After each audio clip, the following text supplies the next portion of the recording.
So boxing in 2017 is starting to quieten down. We're not far off me sitting down to record videos where we talk about fighter of the year. We're not far to doing look backs at 2017 and assessing, how good a year it's been for boxing, looking at predictions for 2018 and all of that sort of good stuff. But before we get to that point where we call an end to 2017, we've got one last big fight to discuss, and it's a fight that's happening next weekend.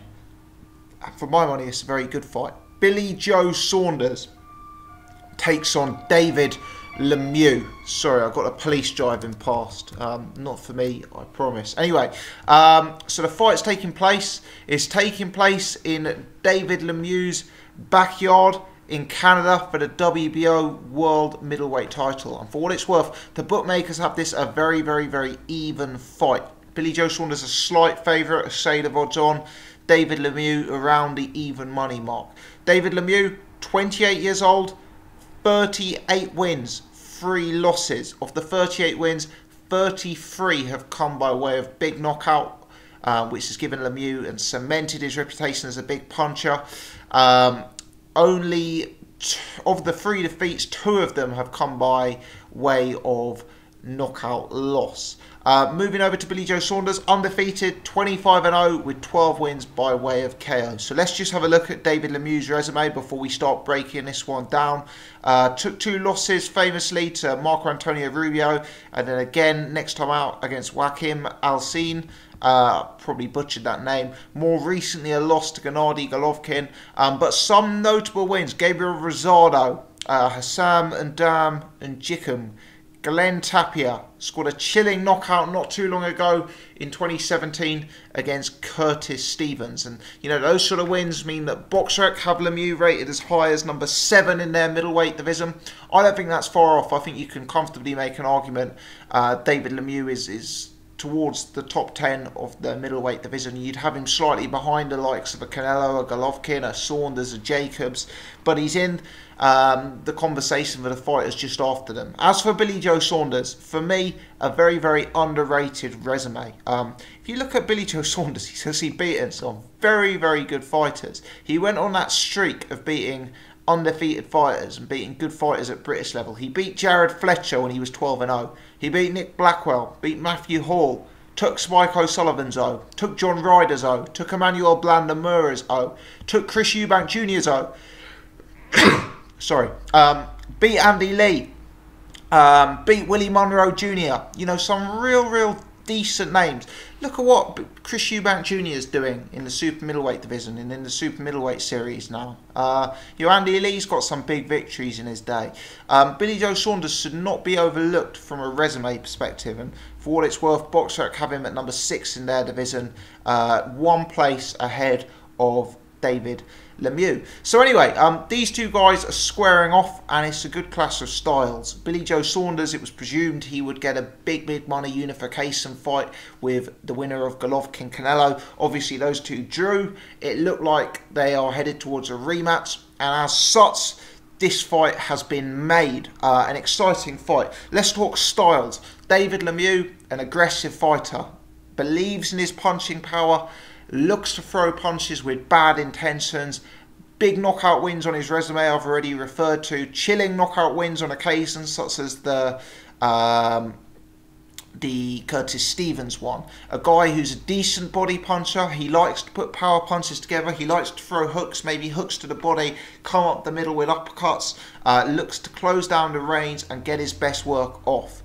Billy Joe Saunders, you could probably say a more negative fighter, a more defence-first fighter, a slick southpaw, lots of back foot movement, lots of angles, lots of head movement, looks to hit and not get hit, tries to play chess from range, that sort of guy. It's a good clash of styles. Arguably, both of these guys have had good opponents in their career to date, which serve as real good prep for one another. David Lemieux has actually taken wins against the likes of Hassan and Dam and Jickham, as I've referred to. I'm not saying Hassan and Dam's as good as Billy Joe Saunders, because for my money he isn't. But, you know, there's some similarities there in the way the guys approach the game. As for Billy Joe Saunders, I know it's a little bit of time ago now, but that Chris Eubank Jr. fight, that's good prep for a guy like, you know, David Lemieux.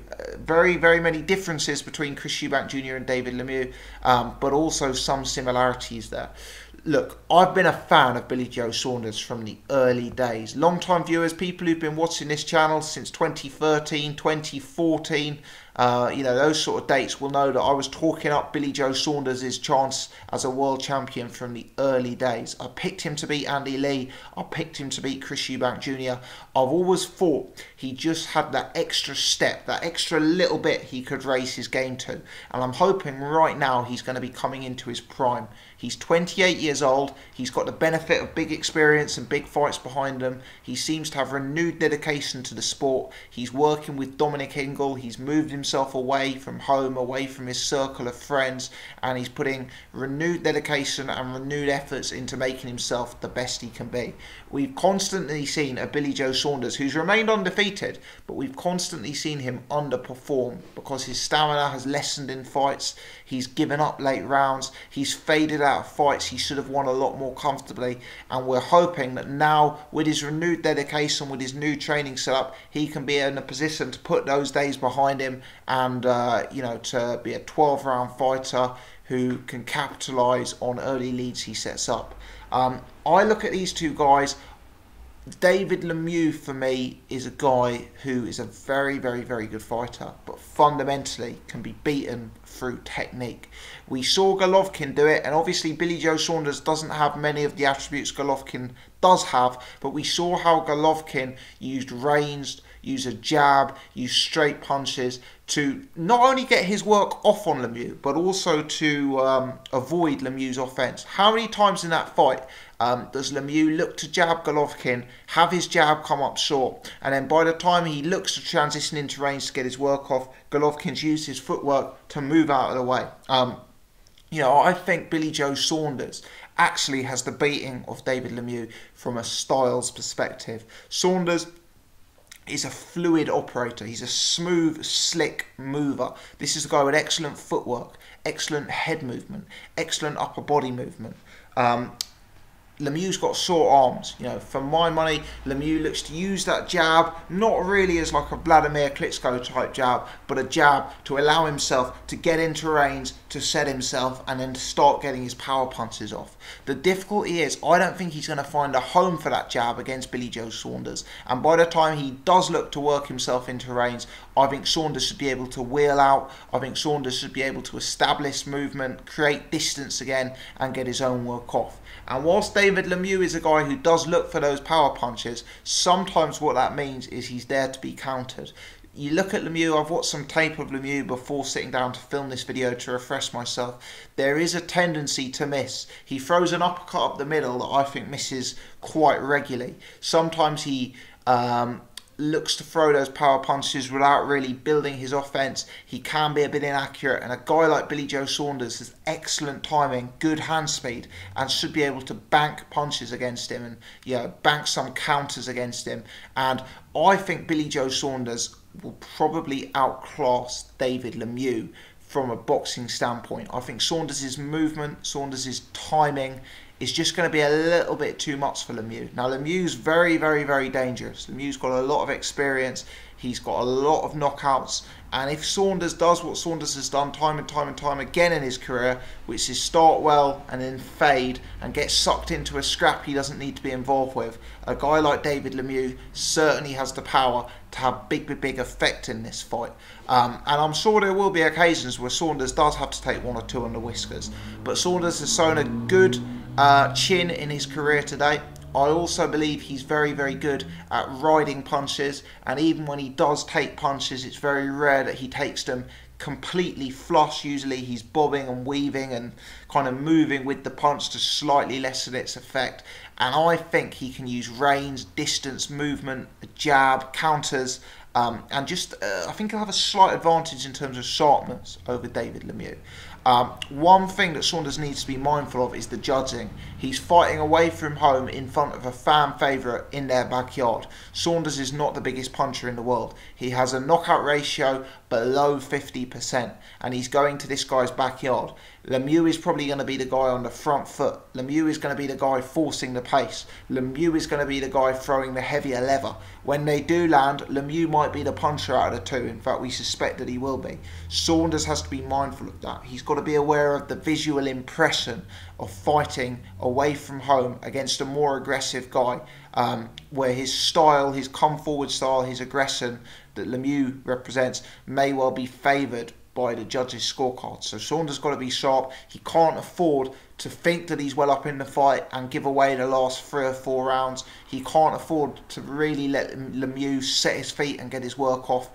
For that reason, and also for the reason that he has genuine big power. But I do think, I really do think, that on the balance of probability, Saunders should just about have enough to get the job done here. And I think that he can use his pedigree and his experience, because Saunders is an experienced fighter. He's had 25 pro fights. He's had an extensive amateur background. He fought in the he was in the Olympic team, let's put it that way. And I think the experience against guys like Andy Lee, against guys like Chris Eubank Jr. is going to teach him how to deal with stylistic problems that a guy like David Lemieux can face. I've always been a Saunders fan. I've always believed that Saunders' upside is slightly higher than the general boxing public believes Saunders' upside is. I think Saunders can be elite. I think he's very good. And I understand why people doubt him. He doesn't have the power. He has struggled in fights. Lemieux is a more dynamic, bigger puncher than some of the guys Saunders has faced recently, and I understand why this may be a controversial pick and lots of people be riding with Lemieux. But I think in terms of pure talent and potential, Saunders can go to higher heights than David Lemieux, and I think Dominic Ingle and his new attitude at the age of 28 can bring the best out of him. I'm picking Billy Joe Saunders. I think he'll win a close but competitive points decision. Let me know your thoughts, people. Have I got this one wrong? Is David Lemieux going to find a home for his power on Saunders' chin? Let me know your thoughts on this matchup. If you've enjoyed the commentary, please take the time to hit the thumbs up button. If you're new, you haven't done so before, please do press subscribe. Give us a follow on Twitter at Boxing Gossip. And as always, really do appreciate you guys tuning in. Many thanks.